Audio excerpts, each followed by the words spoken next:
சிவாய நம. திருச்சிற்றம்பலம். தென்னாடுடைய சிவனே போற்றி, எந்நாட்டவர்க்கும் இறைவா போற்றி, காவாய் கனகத்திரளே போற்றி, கைலை மலையானே போற்றி போற்றி.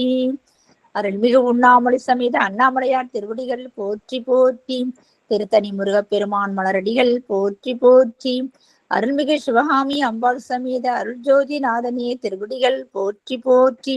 அனைத்தடியார்களுக்கும் திருவடி வணக்கம். குருவாழ்க, குருவே சரணம்.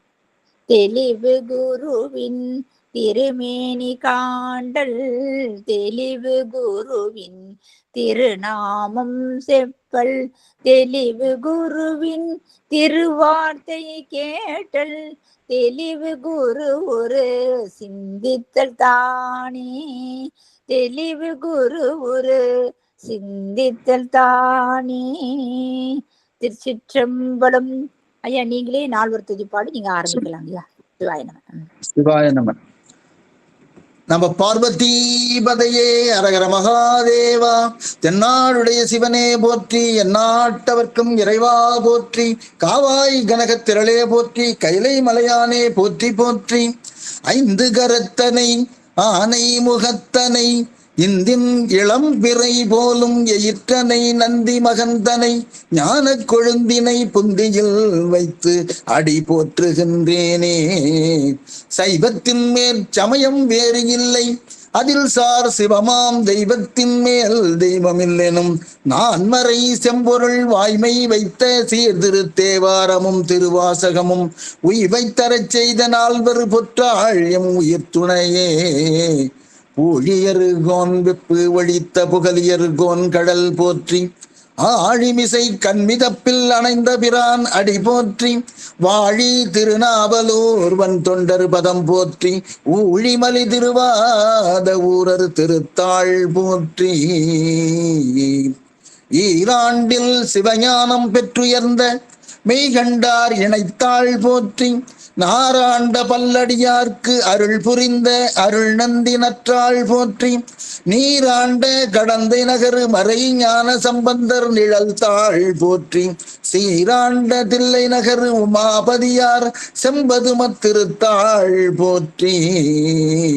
கல்லால் நிழல் மலை வில்லாறு அருளிய பொல்லார் இணை மலரு நல்லார் புனைவரே. சிவா. திருச்சிற்றம்பலம். எல்லாம் வல்ல எம்பெருமானினுடைய பொன்னார் திருவடிகளை அடியேனுடைய மனம் மொழி மெய்களினாலே வணங்கி மகிழ்கிறேன். இன்று 11 அப்படின்னு நினைக்கிறேன், 11வது அமர்வுன்னு நினைக்கிறேன். இந்த அமர்வினை எந்த விதமான இடையூறும் இல்லாமல் நடத்தி தந்து கொண்டிருக்கிற பெருமானினுடைய திருவருளை மீண்டும் ஒரு முறை வணங்கி,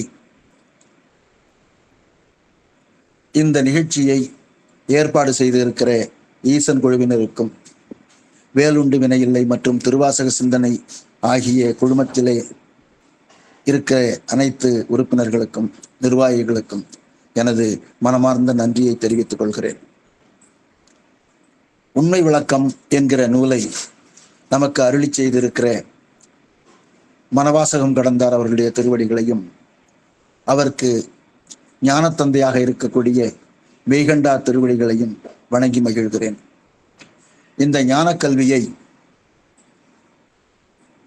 இடைவிடாது பெறுவதற்காக இணையத்திலே இணைந்திருக்கிற உங்கள் அத்தனை அடியார் பெருமக்களுடைய திருவடிகளையும் வணங்கி மகிழ்கிறேன். இது ஆசிரியருக்கும் மாணாக்கருக்கும் உள்ள உரையாடலை போல அமைந்துள்ள ஒரு நூல், உண்மை விளக்கம். இதிலே மாணவர் 8 வினாக்களை கேட்டிருந்தார். ஆறாறு தத்துவம் ஏது, ஆணவம் ஏது, அன்றேதான் மாறா வினை ஏது, மற்றவற்றின் வேறாக நான் ஏது, நீ ஏது, நாதன் நடம் அஞ்செழுத்து தான் ஏது, தேசிகனே சாற்று என்று ஒரு 8 வினாக்களை கேட்டிருந்தார். நாம் 36 தத்துவங்களை பற்றி இதுவரை படித்திருந்தோம். ஆக அந்த ஆறாறு தத்துவம் ஏது என்கிற வினாவிற்கு விடையளித்து விட்டார். பின்னர் ஆணவம் ஏது, இந்த உயிரை மறைத்திருக்க கூடிய ஒன்று ஆணவம். அறியாமையை தருவது ஆணவம். அது பேரறிவினை அதிக அளவிலே மறைத்து வைத்திருக்கும். அது ஒரு பகுதி. இதே மாயையோடு அல்லது கண்மத்தோடு சேர்ந்து அறிவை குறைத்து வைத்திருக்கும். அது ஓரளவிற்கு விளங்கி இருக்கும். அப்ப முழுவதுமாக மறைத்தல், பகுதியாக மறைத்தல் என்கிற இரண்டு நிலை, ஒன்று பொதுநிலை, இன்னொன்று சிறப்பு நிலை என்று பார்த்தோம். ஆக சென்ற அமர்வில் நம்ம ஆணவத்தினுடைய தனி இயல்பு என்ன, பொது இயல்பு என்ன என்று பார்த்தோம். இன்றைய வகுப்புல கண்மம் என்றால் என்ன, அதனுடைய வகைகள், அது எவ்வாறு நீக்கம் பெறும் அப்படிங்கிற செய்திகளை இப்பொழுது பார்ப்போம். ஆணவத்தினால்தான் உயிரை வினையானது பற்றுகிறது. ஏன் வினை பற்றுகிறதுன்னு கேட்டா, நமக்கு இருக்கிற ஆணவ மலம். அந்த ஆணவ மலம் இல்லைன்னா நமக்கு வினையே இருக்காது. நம்ம உயிரினுடைய தன்மையை தெரிஞ்சுக்கணும் அப்படின்னு கேட்டா, நம்ம ரெண்டு செய்திகள் நமக்கு முக்கியமாக தெரிய வேண்டும். ஒண்ணு, நமக்கு அறிவு சுதந்திரம் இல்லை. ரெண்டாவது, செயல் சுதந்திரம் இல்லை. அறிவு சுதந்திரம் அப்படின்னா கேட்டா, அறிவு சுதந்திரம்னா என்னன்னு கேட்டா, ஒன்றினுடைய துணையின்றி நாமே அறியக்கூடிய அறிவு இருந்தால் அதை அறிவு சுதந்திரம் என்று சொல்கிறோம். ஒருத்தருடைய துணை இல்லாம, ஒரு கருவிகளுடைய துணை இல்லாம நாமே அறிய பெற்றால், ஒரு செய்தியை நாம் அறிந்து கொண்டால் அது அறிவு சுதந்திரம். இந்த அறிவு சுதந்திரம் பெருமானுக்கு மட்டும்தான் உண்டு. அவர் எந்த விதமான துணையும் இல்லாமல், யாரும் சொல்லாமல் அவரே முற்றறிவுடையவராக இருக்கிறார். நமக்கு அந்த அறிவு சுதந்திரம் இல்லை. சரி, அறிவு சுதந்திரமா இல்லை, செயல் சுதந்திரமாவது இருக்கா அப்படின்னு கேட்டா, செயல் சுதந்திரம்னா என்ன? எந்த தடையும் இல்லாமல் நாம் நினைத்த காரியத்தை அப்படியே செய்ய முடிந்தால் அதற்கு செயல் சுதந்திரம் என்று பெயர். அப்படி ஒரு செயல் சுதந்திரம் நமக்கு இருக்கா அப்படின்னு யோசிச்சு பார்த்தோம்னா அதுவும் இல்லை. இப்ப அறிவு சுதந்திரத்தை நம்ம யோசிச்சு பார்த்தோம்னா, அறிவை பெறுவதற்கு சிறு வயதுல பெற்றோர்கள், பிறகு ஆசிரியர்கள், பிறகு ஞான நூல்கள், இதெல்லாத்தையும் நம்ம கற்று உணர்ந்துதான் நாம் அறிவை பெறுகிறோம். எனவே நாம் அறிவை பெறுவதற்கு இவையெல்லாம் துணை செய்கின்றன. அதோடு மட்டும் இல்லாம நமக்கு இருக்கிற ஞானேந்திரியங்கள், 5 ஞானேந்திரியங்கள் சொன்னோம் இல்லைங்களா, அந்த ஞானேந்திரியங்களால நாம் அறிவை பெறுகிறோம். கண்டு, கேட்டு, உற்று, இப்படி 5 வழியாகவும் நாம ஞானத்தை பெறுகிறோம். எனவே ஞான சுதந்திரம் நமக்கு இல்லை. இவற்றின் மூலமாகத்தான் நாம் அறிகிறோம். ஆக ஞானேந்திரியங்கள் நமக்கு இதுக்கு செயல்படுகின்றன. அதே போல செயல் சுதந்திரம்னு பார்த்தீங்கன்னா, ஒரு செயலை செய்ய வேண்டும் என்று கருதுகிறோம். ஆனா அந்த செயல் வெற்றிகரமாக முடிகிறதா? நாம ஒண்ணு நினைச்சோம்னா அது மாதிரி இருக்காது, வேறு ஒன்று நடக்கும்.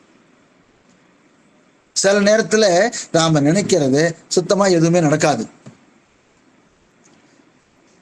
தானா அது நடக்கும் சில நேரத்துல.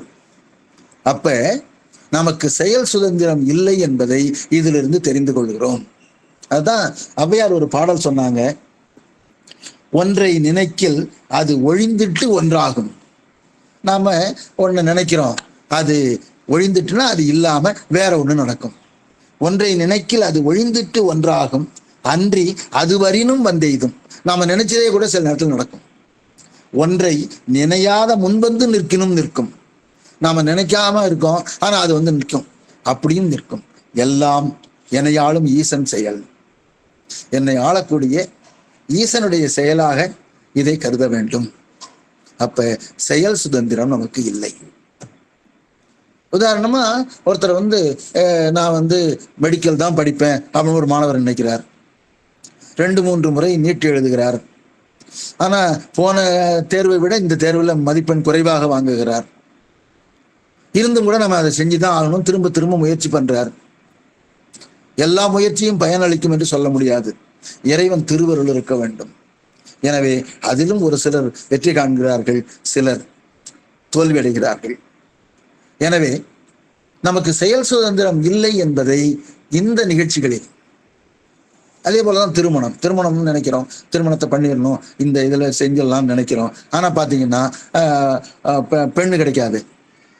இப்ப பெண் தான் அரியுதுன்னு பார்த்தா இப்ப பெண் வச்சிருக்கவங்களுக்கு மாப்பிள்ளையும் கிடைக்காதுங்கிற ஒரு சூழ்நிலை வந்து போச்சு. அப்படியே கிடைச்சாலும் கூட என்ன அளவிற்கு அந்த மாப்பிள்ளை படித்ததாக இல்லை, எனவே அவர் வேண்டாம் அப்படின்னு ஒதுக்கக்கூடிய நிலையும் இருக்கிறது.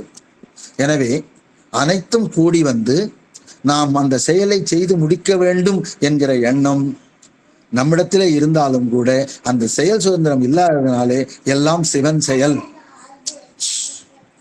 எல்லாம் சிவன் செயல் என்று நாம் நினைக்கிறோம். எனவே நமக்கு அறிவு சுதந்திரமோ செயல் சுதந்திரமோ இல்லை, எல்லாம் இறைவனுடைய அருள்தான். இறைவன் நினைத்தால், அதுக்காக மாணிக்கவாசகர் சொல்வார் இல்லைங்களா, ஆட்டு வித்தால் யார் ஒருவர் ஆடாதாரே, அதுல குணக்கு வித்தால் யார் ஒருவர் குணங்காதாரே. நாம வந்து கொஞ்சம் கோபப்படுறோம்னு வச்சுங்களேன், அப்ப அதுல இருந்து மாறுபட்ட கருத்துக்களை சொன்னா கூட அதைத்தான் இறைவன் வந்து நமக்கு உண்டாக்கணுமா. நாம நினைப்போம், நான் தானே சார் கோபப்படுறேன், நான் தானே அதை குணக்கிட்டு போறேன் அப்படின்னு. அப்படி கிடையாது, இறைவன் தான் அதை குணக்கி வைக்கணும். இறைவன் நினைக்கணும், சரி இவன் இந்த இடத்துல கோபப்பட போறான் அப்படின்னு நினைச்சாதான். அதுதான் விளம்புமா விளம்பே, என்ன சொல்லுமாறு சொல்ல, இறைவனா உன்னை பற்றி சொல்ல வேண்டும் என்று எனக்கு சொல்லுன்னு சொல்லுவார் இல்லைங்களா, அப்படி விளம்புமா விளம்பே அப்படிங்கிற மாதிரிதான் இது. எனவே செயலானது சிவன் செயல். சரி, இப்போ நாம என்ன நினைக்கிறோம், நமக்கு ஆணவம் இருக்கிறதுனால சிவனன்றி ஓரணுவும் அசையாது என்பது தெரிந்தாலும் கூட ஆணவ மறைப்பின் காரணமாக நான் செய்கிறேன் அப்படிங்கிற எண்ணம் நமக்கு வந்துருச்சு. செய்வோன் தன்மை வந்துடுச்சு நமக்கு. செய்வோனாம் தன்மை பார் அவர் உரையாசிரியர் சொல்றார். சரி, செய்வோனாம் தன்மை நமக்கு வந்துருச்சு. நான் தான் செய்யறேன், இதை நான் தாங்க செஞ்சேன், நான் இவ்வளவு கஷ்டப்பட்டு படிச்சேன், நான் இன்னைக்கு வந்து நல்ல நிலையில இருக்கேன் அப்படின்னு சொல்லுவாங்க. ஆனாலும் கூட இறைவனுடைய திருவருள் ஒன்றி இருந்தால்தான் அதை செய்ய முடியும். எனவே நான் என்கிற ஒரு தன்முனைப்பு வந்து விட்டது. இந்த தன்முனைப்பின் காரணமாக ஒரு பொருளின் மீது நமக்கு இச்சை உண்டாகிறது. நமக்கு இல்லாத ஒரு பொருள், அந்த பொருளின் மீது ஒரு விருப்பம் ஏற்படுகிறது. இது ஆணவத்தினுடைய தன்மை. முதல்ல சொன்னது நான் செய்தேங்கிற எண்ணம், இப்ப சொல்றது அடுத்த பொருளின் மீது எண்ணம். இது யான், இது எனது. அப்ப யான்ங்கிறது அகப்பற்று, நான் தான் இதை செய்தேன். புறப்பற்றுங்கிறது என்னுடையது. அப்படி இந்த அகப்பற்று புறப்பற்றோடு ஒரு செயலை செய்தோமானால் அது வினை என்று சொல்லப்படுகிறது. எனவே இந்த பற்றுக்களின் வழியாக, யான் எனது என்ற இரண்டு பற்றுக்களின் வழியாக நாம் செய்யக்கூடிய முயற்சி இருக்கு பாருங்க, அதைத்தான் வினை அல்லது கன்மம் அப்படின்னு சொல்றோம். அப்ப ஆணவத்தின் வழியாதான் வினை நம்மை வந்து சேர்க்கிறது. வினை புதுசா தோன்றல. உள்பொருள்கள்ல சித்தாந்தம் வந்து 5 உள்பொருள்கள் சொல்லுதுன்னு சொன்னோம், ஆணவம் கன்மம் மாயைன்னு. அந்த கன்மமும் உள்பொருள் தான்.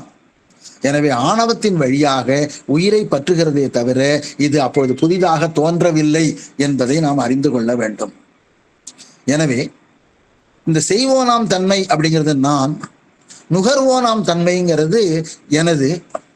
இந்த 2 தன்மைகளையும் ஆணவம் தருவதனால ஆணவத்தினால் இந்த உயிருக்கு வினை பற்றுகிறது. அப்புறம் வினையினுடைய 3 நிலைகள் நமக்கு தெரியும். சொல்லுங்க ஐயா. ஆணவம் தான் கண்மமா மாறுதாங்க ஐயா? ஆணவம் கண்மமா மாறல. ஆணவத்தின் உதவியினால அல்லது ஆணவத்தை நாம பற்றி இருக்கிறதுனால கண்மமா நமக்கு மேலும் பற்றுகிறது. ஆணவம் நமக்கு இருக்கிறதுனால கண்மம் நம்ம வந்து சேருகிறது. கண்மம் புதுசா ஆணவத்தால தோன்றல, ஆணவத்திலிருந்து தோணல. ஆணவம் நமக்கு இருக்கிறதுனால ஆணவத்தோட கண்மமும் நம்மை பற்றுகிறது, நம்மோட வந்து சேருது. சரிங்களாமா?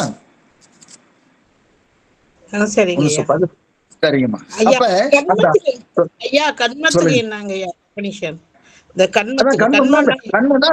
கர்மம்னு சொல்றோம் இல்லைங்களா, அந்த கர்மம் தான் கண்மம். கண்மம்னாலும் கர்மம்னாலும் ஒண்ணுதான். அத தூய தமிழ்ல வினைன்னு சொல்றோம், நாம் செய்யக்கூடிய வினை. சரிங்களா? சரிங்க. சரிங்கம்மா. அப்ப கண்மம்னாலும் கர்மம்னாலும் ஒண்ணுதான். யான் செய்த கர்மம் கர்மம்னா நம்ம கர்மம்னாவே வினைன்னு தான் அர்த்தம். நாம செய்யக்கூடிய செயல்கள் அனைத்தும் கர்மம். என்னுடைய கர்மான்னு சொல்றோம், நாம செய்யக்கூடிய வினை. இந்த வினையில 3 வகையான வினைகள் சொல்லுகிறார்கள் பிறவியில. நம்ம முன்னாடியே சொல்லியிருப்போம், அதை சஞ்சிதம், பிரார்த்தம், ஆகாமியம். சஞ்சிதம்னா ஒவ்வொரு பிறவி தோறும் நாம செய்யக்கூடிய வினைகளினுடைய தொகுப்பை சஞ்சிதம் என்று சொல்கிறோம். ஒவ்வொரு பிறவிலையும் நாம நல்வினை செஞ்சிருப்போம், தீவினை செஞ்சிருப்போம். இது எல்லாத்தையும் ஒரு மூட்டை கட்டி கொண்டு போய் வச்சிருக்கிறாரு ஒரு பீரோல. அப்ப எத்தனை உயிர்களுக்கு எவ்வளவு சேமிச்சு வச்சிருப்பாருன்னு பாத்துங்களேன். அவ்வளவு அழக வினைகளின் தொகுப்பு சஞ்சிதம். இது நமக்கு தெரியாது, புலப்படா வினை. இப்போ இறைவன் என்ன பண்றாருன்னா, இது நம்ம சொல்லி இருக்கிறோம், இதனுடைய ஒரு பகுதியை, பக்குவப்பட்ட ஒரு பகுதியை அதுல இருந்து கொஞ்சம் எடுத்து பெருமான் நாம் தாங்கக்கூடிய அளவிற்கு வினையை எடுத்து இதை போய் அனுபவிச்சுட்டு வான்னு நமக்கு கொடுக்குறார். நாம் அனுபவிக்கிறதுக்காக தான் இங்க வந்திருக்கிறோம். அந்த அனுபவம் தான், அதுதான் பிரார்த்தம். பிராரத்தம் சொல்லுவாங்க, பிரார்த்தம்னு சொல்லுவாங்க, நாம பிராப்தம்னு சொல்லுவோம். நாம பிராப்தம். அப்ப சஞ்சிதம் நாம் செய்த வினைகளினுடைய தொகுப்பு. பிராப்தம் நாம இப்ப அனுபவிச்சுட்டு இருக்கிற வினையினுடைய பயன். இப்போ இதனால நாம ஒரு வினை செய்வோம். இந்த உலகத்துக்கு வந்துட்டோம், அந்த பிராப்தத்தை கழிப்பதற்காக வந்திருக்கிறோம். இங்க ஒரு வினை செய்வோம். இது ஆகாமிய வினை. இது புலப்படக்கூடிய வினை, கண்ணுக்கு தெரியும். ஆக 3 விதமான வினைகள். ஒன்று சஞ்சிதம், இன்னொன்னு பிராப்தம், இன்னொன்னு ஆகாமியம். இது 3 வினைகள். இந்த உரையாசிரியர் நம்ம இதுலயே இப்ப நம்ம பயன்பாட்டிலேயே இந்த 3ஐயும் சொல்றார். எப்படின்னு நம்ம அதையும் கொஞ்சம் தெரிஞ்சு வச்சுக்கிறோம். முதல்ல ஒரு வினையை செய்யறோம், ஒரு தர்மம் செய்யறோம், அன்னதானம் செய்யறோம்னு வச்சுக்கீங்களேன், அது நல்வினை. ஒருத்தர் ஒரு தீவினை செய்யறார். ஒருத்தர் கொடுக்கறத இவர் போய் தடுக்கிறார். ஒருத்தர் தானம் தர்மம் கொடுக்கலான்னு பாக்குறாரு, அதை போய் இவர் தடுக்கிறாருன்னு வச்சுங்களேன், அப்படியும் செய்யலாம். அது ஒரு தீவினை. அப்ப நல்வினை தீவினைன்னு 2 வினை இருக்கு. வள்ளுவர் சொன்னாரு, நீங்க கொடுக்கலனாலும் பரவாயில்ல, கொடுக்கறத தடுக்கிறான் பாருங்க, அவன் என்ன ஆவான்னு ஒரு எடுத்துக்காட்டு, ஒரு குறள் சொன்னார்.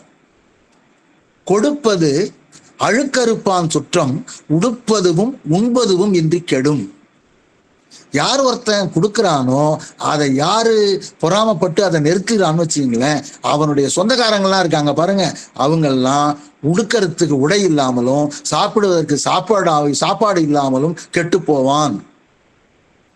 உடனே ஒருத்தர் கேட்டார், அவங்க சொந்தக்காரங்களை தான் சொல்லியிருக்காரு வழி அவனை சொன்னாரா அப்படின்னு கேட்டா, அதுக்கு பரிமேல சொன்னாரு, சொந்தக்காரர்களுக்கே இது நிகழும் என்றால் அதை அவனுக்கு என்ன நிகழும் என்று சொல்லாமலே தெரிந்து கொள்ள வேண்டும்னார். அந்த திருக்குறள் எனக்கு ரொம்ப ஆச்சரியமான திருக்குறள். கொடுப்பது அழுக்கறுப்பான் சுற்றம், உடுப்பதும் உண்பதும் இன்றி கெடும்.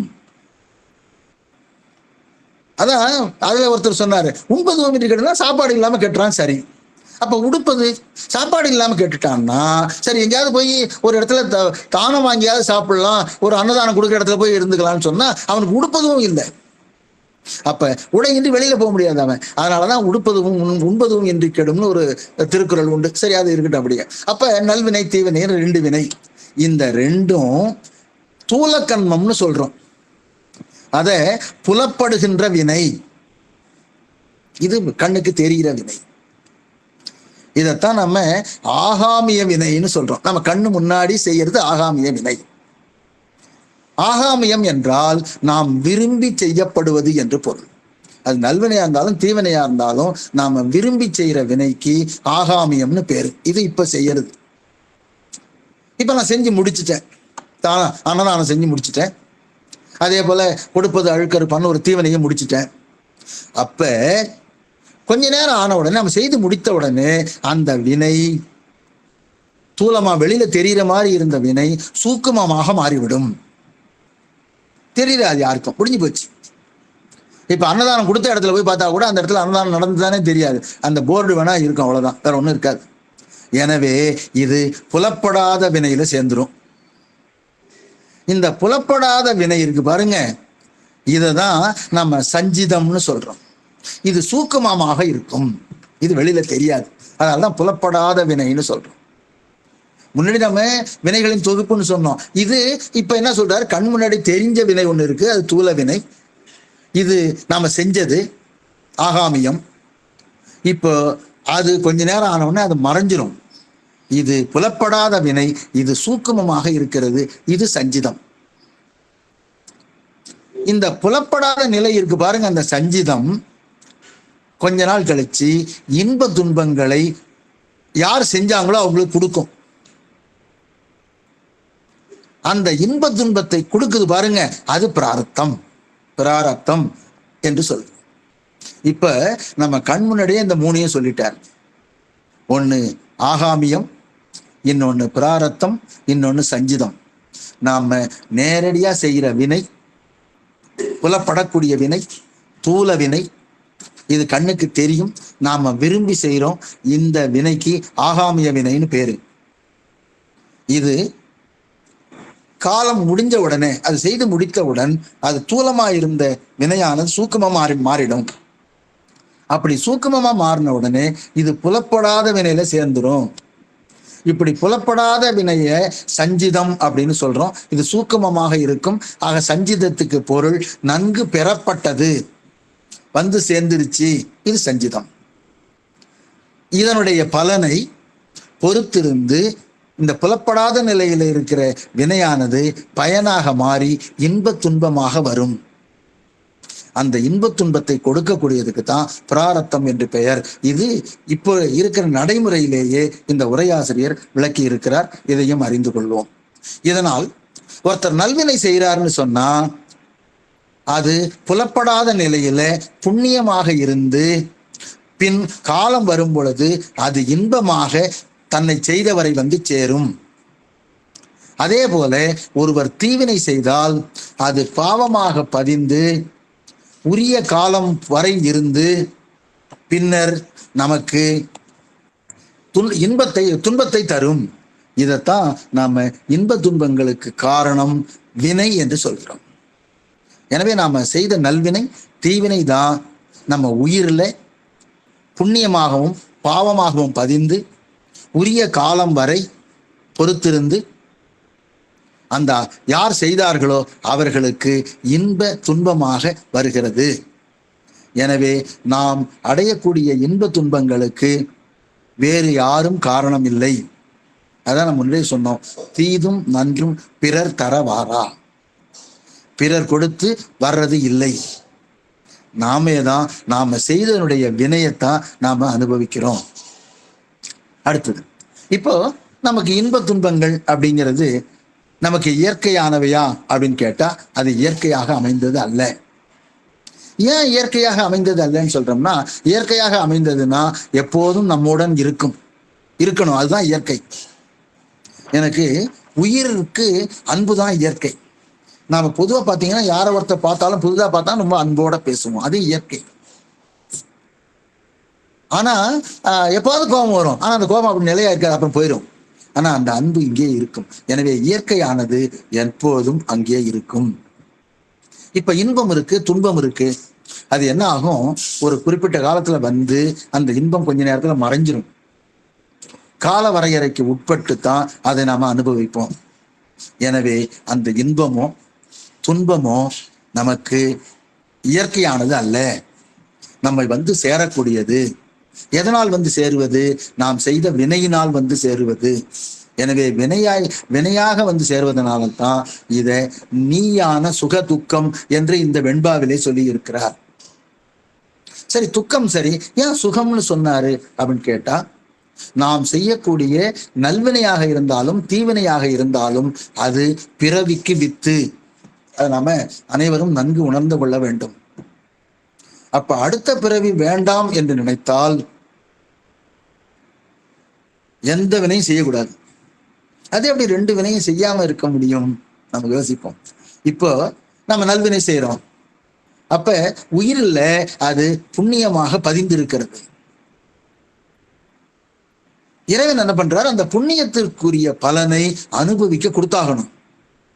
இன்பத்தை போய் அனுபவிச்சுட்டு வா அப்படின்னு கொடுக்கணும்னா பிறகு கொடுத்தாதான் அது முடியும். எனவே அந்த இன்பத்தை கொடுப்பதற்காக நமக்கு ஒரு பிறவியை இறைவன் கொடுக்கிறார். அதே மாதிரிதான் தீவினைக்கு நம்ம சொல்ல வேண்டாம். தீவினை பாவமா பதிஞ்சு அதற்குரிய துன்பத்தை அனுபவிக்க வேண்டும் என்பதற்காக இறைவன் நமக்கு அனுப்பி வைக்கிறார். அதுதான் நம்ம சொன்னோம். அந்தந்த வினைகள் யார் யார் செய்தவரோ அவருக்கு சேருமாறு இறைவன் செய்தனால்தான் இறைவனுக்கு வகுத்தான் என்று ஒரு பெயர்னு சொன்னோம் போன வகுப்புல. வகுத்தான் வகுத்த வகையல்லால் கோடி தொகுத்தார்க்கும் துய்த்தல் அரிதுன்னு ஒரு திருக்குறள் சொன்னோம். அது நினைவிருக்கும் நினைக்கிறேன். எனவே இந்த வினை அவரவர்களை சாருகிறது. ஆக நமக்கு இயற்கையானது அல்ல. அப்ப வினை என்பது சுகதுக்கத்தை தருவது. அப்ப வினையானதுதான் சுகதுக்கத்தை தருவது என்று நாம் நினைத்து கொள்ள வேண்டும். அதனாலதான் நல்வினை தீவினை ரெண்டுமே பிறவிக்கு வித்து என்பதனால தான் வள்ளுவர் சொல்லும் போது இருள் சேர் இருவினைன்னு சொன்னார். மாணிக்கவாசகர் சொல்லும் பொழுது அறம்பாவம் என்னும் அருங்கயிற்றால் கட்டி, ரெண்டுமே கயிறு தான். அத சொல்லுவாங்க. விலங்கா இருந்து விலங்கு போடும்போது அது பொன் விலங்கா இருந்தா என்ன, இரும்பு விலங்கா இருந்தா என்ன, ரெண்டுமே ஒண்ணுதான். அதனால்தான் இருள் சேர் இருவினைன்னு திருவள்ளுவர் சொன்னார். அப்ப இதை நம்ம தெரிந்து கொள்ள வேண்டும். ஆக நல்வினை செய்தாலும் தீவினை செய்தாலும் நமக்கு பிறவி உண்டு. நம்ம முதல் அமர்வோ 2வது அமர்வோ ஒரு அம்மையார் கேட்டார்கள், இந்த வினை எவ்வாறு நீங்கும்? நான் அப்ப பொதுவா சொல்லிட்டேன், ஏன்னா ஒவ்வொரு வினையும் தனித்தனியா சொல்லாததுனால. இப்போ அந்த வினை நீக்கம் எவ்வாறு நிகழும் அப்படிங்கிறத ஒரு முடிவு சொல்கிறேன். இப்போ சஞ்சிதம் இருக்கு, பிராரத்தம் இருக்கு, ஆகாமியம் இருக்கு. பிராரத்தம்னா நம்ம கொண்டு வர்றது. இது நாம் அனுபவித்துத்தான் கழிக்க வேண்டும். எப்படி சொன்னாலும் அந்த பிரார்த்தம்ங்கிறத நம்ம அனுபவிச்சுதான் ஆகணும். உடல் ஊழாய் கழியும்பார். அப்ப நாம அதை அனுபவிக்கிறோம். நாம் செய்த வினை நாம் அனுபவிப்போம் என்று இறைவனுடைய திருவருளை நினைந்து வழிபட்டால் அந்த வினை அதனுடைய பயனானது கொஞ்சம் குறையும். இன்பமா இருந்தால் இன்னும் கொஞ்சம் அதிகமாகும். இதை நாம நினைச்சுக்கணும். அடுத்தது இன்னொன்னு இருக்கு, ஆகாமியம்னு ஒரு வினை இருக்கு, நாம் செய்யக்கூடிய வினை. இந்த வினை எப்படி நீக்கமாகும் அப்படின்னு கேட்டா, நாம் செய்யும் பொழுது நான் செய்கிறேன், என்னால் தான் இது முடிந்தது என்று அகப்பற்றோ புறப்பற்றோ இல்லாமல் செய்தோமே ஆனால் இந்த ஆகாமியம் நமக்கு சேராது. நான் செய்கிறேன் அப்படின்னு எண்ணம் இருக்கக்கூடாது.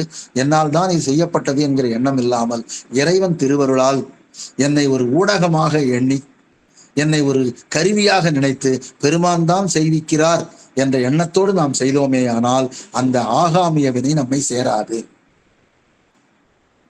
அப்ப இந்த 2 வினையும் சேராமல் இருக்கும் பொழுது ஒரு ஞான குருவினால் நாம் தீட்சை பெற்று, அதான் நேற்றைய அமர்வுகளோட சொன்னேன், அப்ப சிவபூசை செய்து கொண்டு வந்தோமே ஆனால் சஞ்சித வினை முழுவதுமாக சுட்டெரிக்கப்படும். ஆக வினை கணக்கு இந்த நிலையில் நீங்கினால் அவருக்குத்தான் மறுபிறவி இல்லை. அப்பதான் இறைவனுடைய திருவடியில நாம் நிம்மதியாக மாறா இன்பத்துள் திளைத்தார்னு சொல்லுவோம்ல, அந்த மாறாத இன்பத்தை அடைய முடியும். எனவே இந்த வினை நீக்கம், வினை கணக்கு முற்றிலுமாக தீர வேண்டும். சிலர் என்ன பண்ணுவாங்க, ஒரு பிறவியில செஞ்சுட்டே வந்திருப்பாங்க, அதுல கொஞ்சம் வினை கொஞ்சம் பாக்கி இருக்கும். ஆனா இறைவன் என்ன பண்ணுவாரு, குறைவாக இருந்தாலும் ஒரு பிறவியை கொடுத்து இந்த காலம் வரை இரு அப்படின்னு சொல்லி அனுப்பிச்சிருவார். ஆனா அனுபவிக்க வேண்டிய வினை கொஞ்சம் தான் இருக்கும். ஒரு 10% இருக்குன்னு வச்சுங்களேன், அவர் இங்க வந்துருவார். அந்த 10%ஐயும் மிக குறைந்த வயதிலேயே கழித்து விடுவார். ஆனா இந்த உடலுக்கு ஒரு குறிப்பிட்ட காலம் வரை இருந்தாக வேண்டும். எனவே அவர் முக்தியை அடைந்தாலும் கூட இந்த உலகத்திலே வாழ்ந்து கொண்டிருப்பார். அவ்வாறு இருக்கிறவங்க தான் நாம சாமுத்திரிகர்கள், ஜீவன் முத்தர்கள் இங்கே வாழ்ந்து கொண்டிருப்பார்கள்.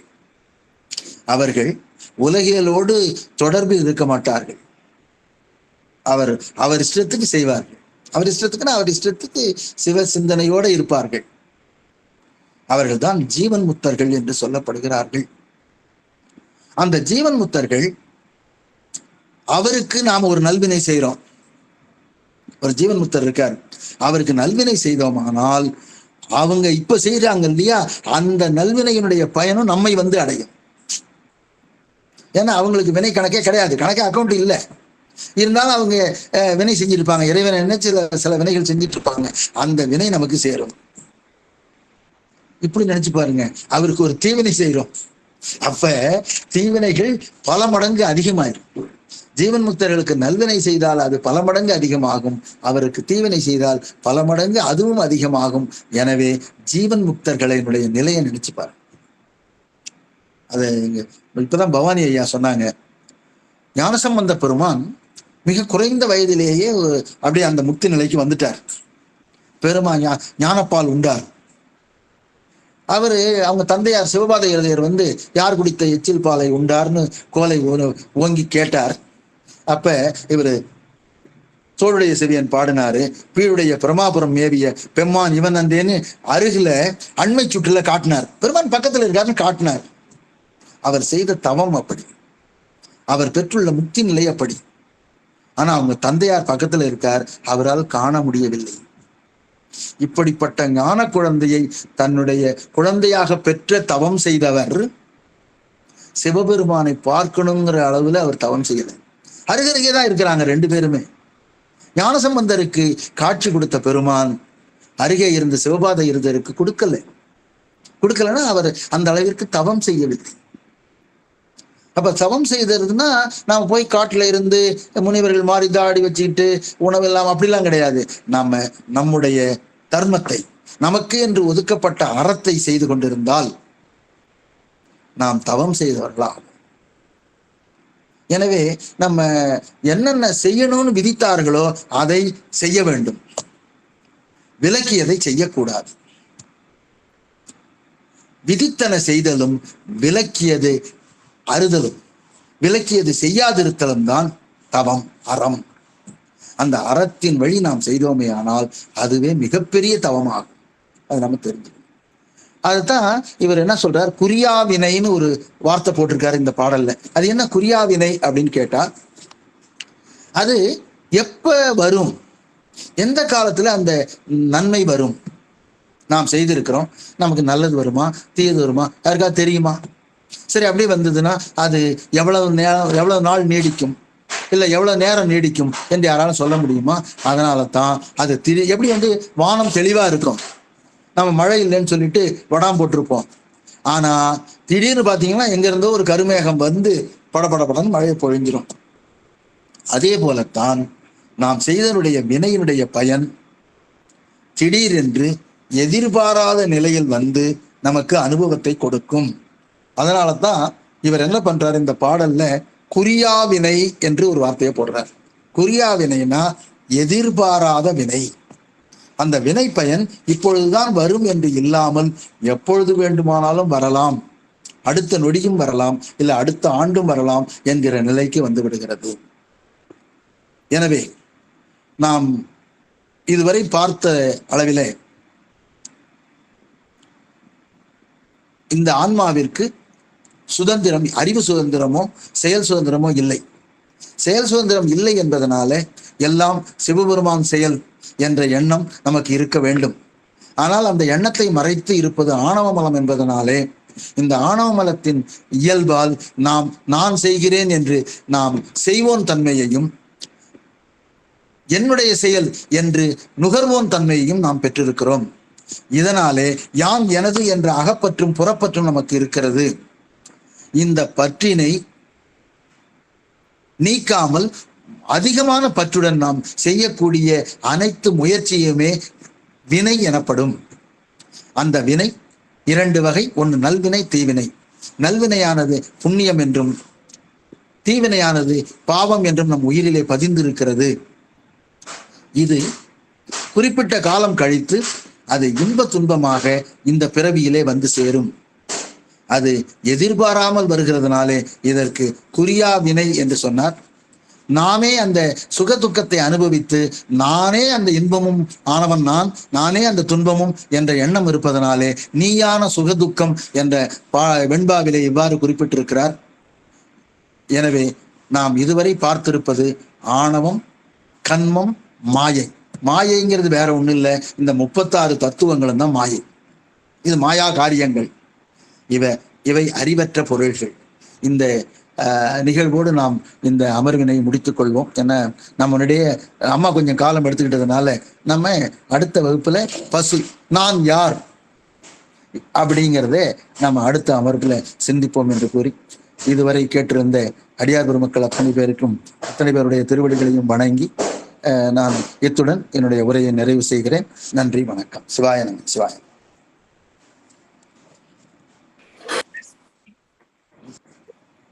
சிவாய நமங்கய்யா. ரொம்ப அருமையான கருத்து, நல்லா இருந்தது. எல்லாமே நீங்க சொன்ன விதம் அந்த ஆணவம், கண்மம், மாயை மூன்றும் தான் இருந்தாலும் அது எப்படி செயல்படுது என்ன அப்படின்ற அந்த விளக்கம் ரொம்ப அருமையா எடுத்து கொடுத்துட்டீங்க. ஆனா கடைசி முடிவு ரொம்ப நல்லாவே இருந்தது. அந்த விளக்கம் ரொம்ப நல்லா இருந்தது. அடியார்கள் யாராவது கேட்கணும்னா கேட்கலாம். ஐயா இப்ப வினை பத்தி தான் சொல்லியிருக்கிறாரு. அந்த வினை 2ஆக வருது. அதுக்கப்புறம் 3 வினை, சஞ்சிதம், பிரார்த்தம், ஆகாமியம், அந்த 3 வினை. அந்த நல்வினை தீவினை எப்படிலாம் அனுபவிக்கிறோம் அப்படின்ட்டு அந்த கருத்தெல்லாம் எடுத்து சொன்னாரு. அதனால அடியார்கள் உங்களுடைய விளக்க செய்யணும். என்கிட்ட புக்கு இருந்ததுனால ஐயா சொல்ற குறிப்பா நான் புக்குல இப்ப எழுதிக்கிறது. ஏன்னா புக் எடுக்கூட நம்ம எழுதுறதை விட அப்புறம் புக்ல இருந்தா அப்புறம் அது பார்க்கல, அதுக்கு ஒரு நோட்டு நான் தேடிட்டு இருக்கேன். அதனால நான் புக்லயே எழுதியிருக்கேன். அது அப்படியே நான் காப்பி எடுத்து சொல்றதை விட நீங்க யாரோ சொன்னா சிறப்பா இருக்கும். அதனால ஐயா சொல்ற குறிப்பா நான் எடுத்துட்டேன். அந்த ஆணவத்தின் அடுத்து வினையாக தான் பற்றுகிறது அப்படின்னு அதுல இருக்க நான் எடுத்து எழுதியிருக்கேன். உயிரின் தன்மை என்ன, அது அறிவு சுதந்திரம், செயல் சுதந்திரம், அது துணையன்றி நிற்கின்றது, தாமே அறியக்கூடிய அறிவில்லை அப்படின்றதெல்லாம் எழுதி வச்சிருக்கேன். நானே சொல்றது அவ்வளவு நல்லா இருக்காது. நீங்க யாராவது என்ன உணர்ந்தீங்க அப்படின்னு ஒரு வார்த்தை, ஏன்னா ஐயா நேரம் கடந்துறதுனால சீக்கிரமா முடிச்சிடலாம். பேசுறவங்க பேசுங்க. சிவாய நம. சொல்லுங்கம்மா. சிவாய நம. கலைமணி அம்மா சொல்லுங்கம்மா. சிவாய நம. சிவாய நம்ம ஐயா. ஐயா நீங்க சொன்ன கருத்து எனக்கு உண்மையாவே எனக்கு அனுபவத்துல நடந்ததுங்க ஐயா. நான் நல்லபடியா பஸ்ல போயிட்டு இருந்தேன். 2 காலம் டயர் வச்சு 2 காலம் ராடு வச்சு இப்போ இருக்கேன் நான். ஆனா இந்த மாதிரி வினை என்னை உண்மையா தாக்குச்சு, நான் உணர்ந்தேன் ஐயா. இப்ப அந்த மாதிரி இருக்கேன். நீங்க சொன்னது உண்மையா ரொம்ப நல்லா தெளிவாச்சுங்க ஐயா. நன்றிங்க ஐயா. சிவாய நம்ம. சொல்லுங்கம்மா. சாருமதி பேசுங்க. அடுத்து அம்மா பேசலாம். சாருமதி அம்மா வணக்கம்மா. நீங்க ஒரு மிக நீண்ட ஒரு பதிவு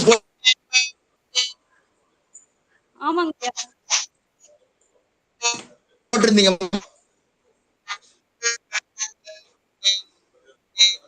சாருமதி அம்மா நீங்க மியூட்ல பண்ணுங்க. ஐயா பேசுறது கேக்கும். அப்ப சொல்லுங்க ஐயா.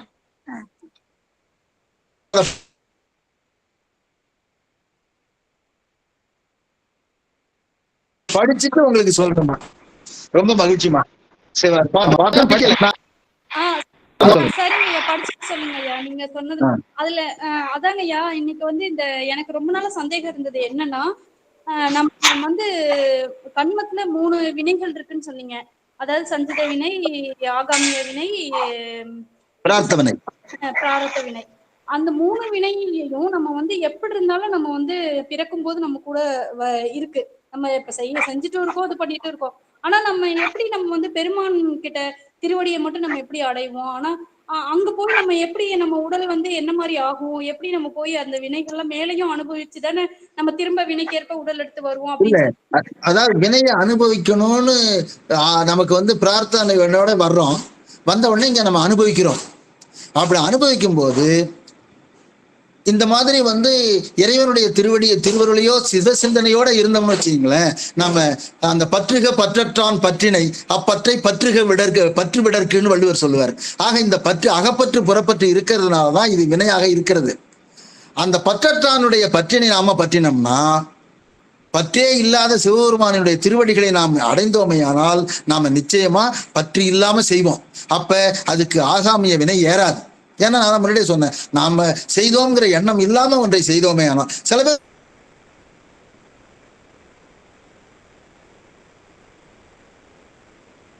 வாய் வழியா சொல்லுவாங்க, எல்லாம் இறைவன் செய்வார்கள் சொல்லுவான். ஆனா உள்ளுக்குள்ள என்ன நினைப்பாங்க, நான் தான் செய்யறேன், நான் இவ்வளவு கொடுத்துட்டு பாருங்க, வீடும் வேண்டாம் வருகிறது. அதாவது வீடு கொடுத்தா கூட எனக்கு வேண்டாம் அப்படின்னு அந்த பற்றற்ற நிலைக்கு போகணும். அந்த நிலையில இருந்தா தான் இந்த வினை போகும். வினை முழுசுமா போயிடுச்சுன்னு வச்சுங்க, வினை அக்கௌண்ட் 0ன்னு சொன்னா நீங்க பேங்க்ல போய் பணம் எடுக்க முடியாது. பணம் அக்கௌண்ட்ல இருந்தாதான் எடுக்க முடியும். அந்த மாதிரி வினை இல்லைன்னொடனே சிவபெருமானே நினைச்சா கூட நமக்கு வேற ஒரு பிறவியோ இதை கொடுக்க மாட்டார். முழுவதும் இன்பமான இறைவனுடைய திருவடியிலேயே கிடப்போம். சிவாய நம.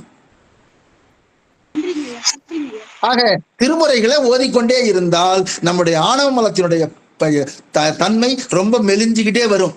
அப்படியே மெலிஞ்சுக்கிட்டே வந்தோம்னா பற்றற்ற தன்மை தானாகவே வரும். அது எப்படி இருக்கும்னு பார்த்தா ஒரு எடுத்துக்காட்டு சொல்லுவாங்க அடிக்கடி. ஒரு பெரிய வளமனை இருக்கு, பங்களா இருக்கு. அந்த பங்களால அந்த குழந்தைய பாத்துக்கிறதுக்கு ஒரு அம்மா போகுது. அதுக்கு டியூட்டி டைம் வந்து 10 மணிலேருந்து சாயந்தரம் 5 மணி வரைக்கும். ஆனா அந்த 10 மணில அந்த குழந்தைய அது வச்சிருக்கிறத பார்த்தா அவங்க குழந்தை போலவே தெரியும். அந்த அளவுக்கு அந்த குழந்தை வந்து அவங்கள விட்டாலே விலகாது. அந்த அளவுக்கு அன்பு காட்டுவாங்க. ஆனா மாலை அந்த அவங்க குறிப்பிட்ட காலம் 5 மணி ஆயிடுச்சுன்னு வச்சுங்களேன், உடனே என்ன பண்ணுவாங்க, அவங்களுக்கு தான் வீடு தான் பிள்ளை அப்படிங்கிறதுல இது எல்லாத்தையும் மூட்டை கட்டிட்டு அந்த குழந்தைய விட்டுட்டு அவங்க எப்படி கிளம்பிடுவாங்க? அவங்களுக்கு பற்றோட இருப்பாங்களா? அவங்களுக்கு சப்போஸ் ஒரு காலத்துல வந்து உனக்கு இந்த வேலை முடிஞ்சு போச்சுமா, அந்த குழந்தை வளர்ந்து போச்சு, அது பள்ளிக்கூடம் போகுது, உனக்கு நீ என்னோட வேலையை நின்னுக்கன்னு சொல்லிட்டா அந்த அம்மா என்ன பண்ணுவாங்க? அதுக்காக காலை விட மாட்டாங்க. உடனே அடுத்தது வேற எங்கேயாவது அப்படின்னு அப்படி வேலைக்கு போயிடுவாங்களே. அவங்க எப்படி பற்றற்று இருப்பார்கள்? அதே போல நாம் பற்றற்று இருந்தோமே ஆனால் நாம நிச்சயமா இறைவனுடைய அதுக்கு என்னன்னா திருமுறைகளை ஓதிக்கொண்டே இருக்க வேண்டும். இப்ப அம்மா பிரேமா சொல்ற மாதிரி தினம் நாம வந்து திருமுறைகளை ஓதிக்கிட்டு இருக்கோம். அப்ப இல்லாட்டியும் வச்சுங்களேன், நாம புத்தகத்தை எடுத்து தேடி படிப்போமா அப்படின்னு நம்ம சொல்ல முடியாது. ஆனா இன்னும் இப்ப என்ன ஆயிடுச்சுன்னா, இன்னைக்கு நான்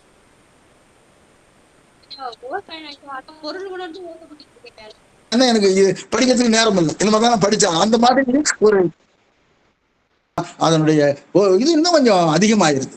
அப்ப அந்த ஆணவத்தினுடைய தன்மை வந்து குறைஞ்சிக்கிட்டே வந்ததுன்னா நாம இறைவனை நிச்சயமாக பற்றுவோம், பற்றற்று வாழ்வோம். அதுல ஒன்று எந்த விதமான எள்ளளவும் ஐயம் இல்லை. சொல்லுங்கம்மா. சிவாய. நல்லது. சொல்லுங்க சார்மதியம்மா, சொல்லுங்க. ஐயா நன்றிங்க ஐயா. அதாங்க ஐயா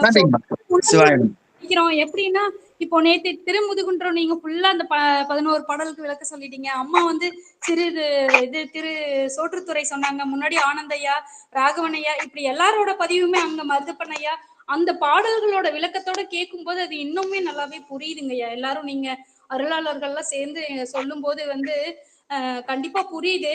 இன்னொன்னு என்ன தெரிஞ்சுக்கிட்டோம்னா, இது அத்தனையும் இறைவன் வந்து நமக்காக கொடுத்திருக்காங்க. ஆனா அந்த பக்குவத்தை யாருக்கு கொடுத்திருக்காங்கிறது தான் நம்ம அதுல உணரணும். அந்த யோக நிலையாகட்டும், என்ன நிலையா இருந்தாலுமே அந்த ஆன்மாவோட பக்குவத்தை பொறுத்துதான் நம்ம வந்து அதை வந்து நம்ம அடைய முடியுங்கிறதையும் நமக்கு வந்து இது மூலமா உணர்றாங்க ஐயா. சிவாய. அதாவதுமா எவ்வளவு பெரிய சொத்துக்கு சொந்தக்காரர்கள் நாம பாருங்க. அவ்வளவு செய்திகளை உள்ளடக்கிய திருமுறைகள் நம்ம கிட்ட இருக்கு. அது மாதிரி இதை வச்சுக்கிட்டு நாம என்ன பண்றோம், இதை படிக்காம நம்ம இதை பின்னாடி ஒரு ஓமை வரும். ஒரு பூனை இருந்துதான், அது ஒரு பால் பானையினுடைய உரியில இருக்குது. உரியில வந்து பால் இருக்குது, இல்ல தயிர் இருக்கு, அது மேல மூடி போட்டிருக்கு, அது மேல அந்த பூனை நிக்குது. ஆனா அது என்ன பண்ணுது, அங்க உயரம் இருக்கிற கரப்பாம்பூச்சியை பார்த்து அது கடிச்சு திங்கலாமான்னு எட்டி பார்க்குதான். கீழே இருக்கிற பாலா இருந்தா அதுல பாலோ அல்லது தயிரோ இருந்ததுன்னா அதை குடிக்கிறது எவ்வளவு எளிமை. அதை விட்டுட்டு நாம அது மாதிரிதான் உலகியல்ல இருந்துகிட்டு இருக்கிறோம். அந்த புறப்பற்று நமக்கு விடமாட்டேங்குது, அகப்பற்று புறப்பற்று விடமாட்டேங்குது. நாம கூட சொல்லிட்டு தான் இருக்கிறோம், ஆனா யாரையும் விடலை. அது நாம ஒன்றும் சொல்ல முடியாது. அது இறைவனையா பார்த்து என்னைக்கு உணர்த்துறாரோ அன்னைக்கு உணர்ந்து நாம பற்றற்று வாழ்வோம். சிவாயனம். உண்மைதானுங்கய்யா. எல்லாருமே தான், எல்லாரையும் தான் சொல்றோம். ரொம்ப சிறப்பு தான் இந்த பூனை கதை தான் நம்ம கதை. சிவாயனம். வாழ்த்து பாடல் பாடி முடிச்சு அடுத்தவங்களுக்கு வாய்ப்பு கொடுக்கலாங்க ஐயா.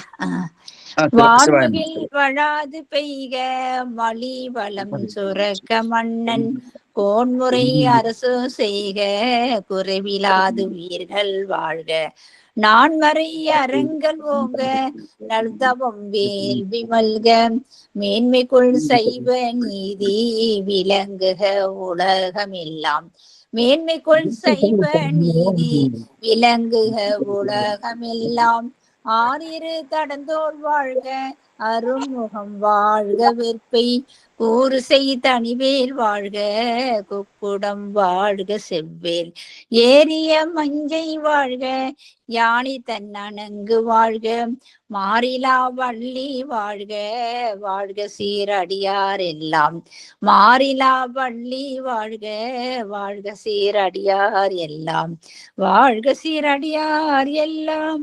திருச்சிற்றம்பலம். நன்றிங்கய்யா, அருமையான ஒரு உரை. வினையை பத்தி இன்னைக்கு நல்லா தெரிஞ்ச கருத்து தான் இருந்தாலும்